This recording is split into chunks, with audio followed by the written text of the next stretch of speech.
હવે આ એક જમીનનો ટુકડો છે. શું છે? હવે આ પ્રશ્ન નંબર 9 ની અંદર શું આપેલું છે કે એક જમીન આપેલી છે, બરાબર?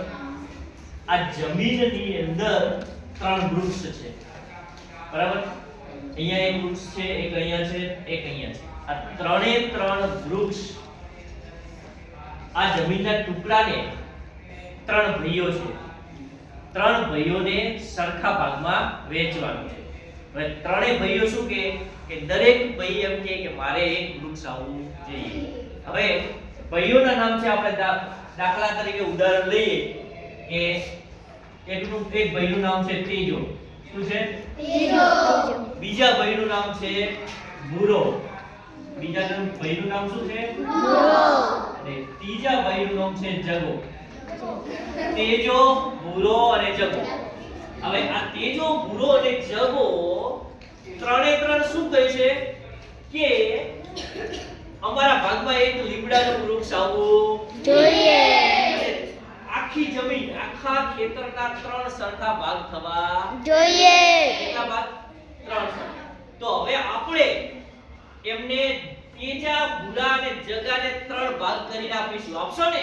હા. ચલો તો મારી સાથે તમે પણ તેજા, ભૂરા અને જગાને 3 ભાગ કરીને આપવાના છે અને એક લીમડાનું વૃક્ષ પણ આપણે આપવાનું છે. ચલો તો હવે પહેલા શું કરીશું? તો સૌપ્રથમ આપણે આગળ શીખી ગયા કે ક્ષેત્રફળ અને પરિમિતિ. જમીનનું આખે આખું આપણે ક્ષેત્રફળ શોધવું પડે કે કેટલા ચોરસ જમીન છે. તો એના માટે લંબાઈ ગુણ્યા પહોળાઈ. તો એની લંબાઈ કેટલી છે? તો આપણે ગણીશું અહીંયા 1 2 3 4 5 6 7 8 9 10. કેટલું થઈ? 10.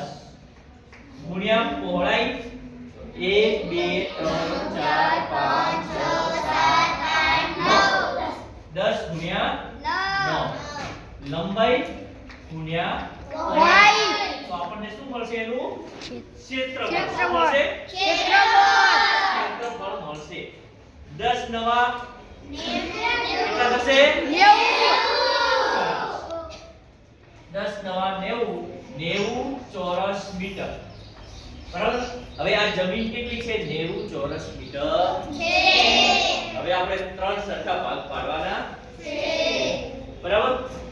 તો આપણે એક ભાગ અને એક લીમડાનું વૃક્ષ તેજા ભાઈને આપી દઈશું.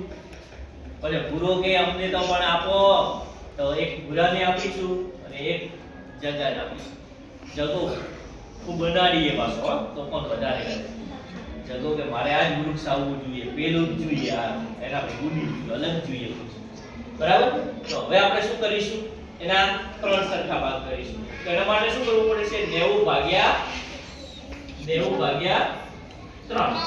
3 ભાઈ છે તો 3 ભાગ કરવાના. 3 તરી 0. ભાગ નથી ચાલતો. 0. 30 આવશે? એક ભાગમાં 30 ચોરસ મીટર આવવું જોઈએ. કે મૂળ અંદરથી 30 ખાના આપણે લેવાના છે. તો સૌપ્રથમ અહીંયાથી આપણે ભાગ પાડીશું. તો આ લાઈન 9 ની છે. કેટલી છે? 9 ની. 9 એકા 9, 9 દુ 18, 9 તરી 27. 28, 29 ને 30. આપણે એક લીમડાનું વૃક્ષ અને આ એક ભાગ આપણે કોને આપીશું? તેજાને. કોને આપીશું? તેજાને. આ તેજા ભાઈ. બરાબર? તેજો ભાઈ લઈ જાય એક લીમડાનું વૃક્ષ અને એક ભાગ. બરાબર? આ એક ભાગ બની ગયો 30 ચોરસ મીટર. હવે ભૂરાનો વારો આવ્યો. ભૂરાને આપીએ. એને પણ ગણીને આપી દઈશું. કેટલા ભાગ થવા જોઈએ? એમાં પણ 30 ચોરસ. કેટલા? 30 ચોરસ. અહીંયા આપણે ગણીશું. અહીંયાથી શરૂઆત કરો.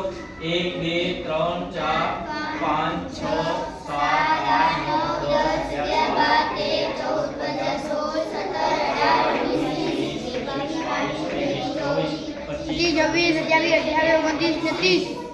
ચાલો એટલા સુધી.